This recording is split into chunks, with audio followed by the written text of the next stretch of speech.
Nā te ngākau nui ki ngā kaupapa whakarauora i te reo Māori, kua tahuri tētahi rōpū waiata Māori ki te hāpai i te reo i roto i wārātau waiata.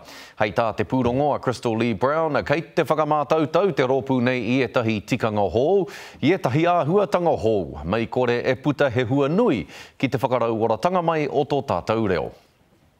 Mā te pūro raka tū, e rere ai ngā waiata Māori hou ki te tini ngerongero.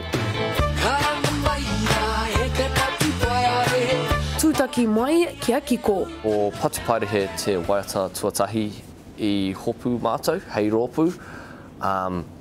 He āhua whakamātautau mō mātou. Muri te hopunga o taua waiata i whakara mātou. He mea tino pai tēnei, he reka ki ngā tāringa. Kātahi anō tā rātou kiriata waiata hoa ka rewa, ko Patupaerehe te ingoa waiata.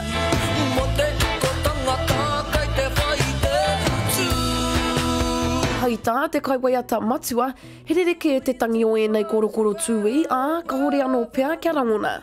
Pretty old school idols, I suppose you could say, like Jimi Hendrix, Led Zeppelin, The Doors, those are kind of my favourites. At the moment, we're definitely multifaceted and we draw on a vast array of different genres, I suppose. Iri mā ngā mema, ko Lucas Wharekura, ko Phil Peters, ko Wyndon Bradfield, Cara Gordon, me Rewi Maclay.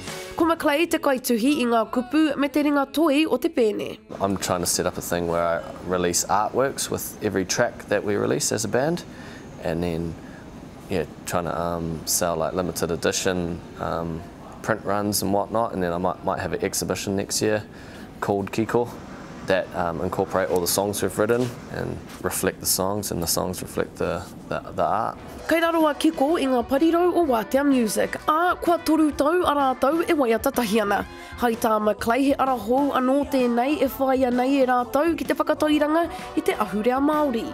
Music and art break down barriers and are kind of like give people an ability to connect on a primal level, and then we're presenting it in a rock and roll format, I suppose.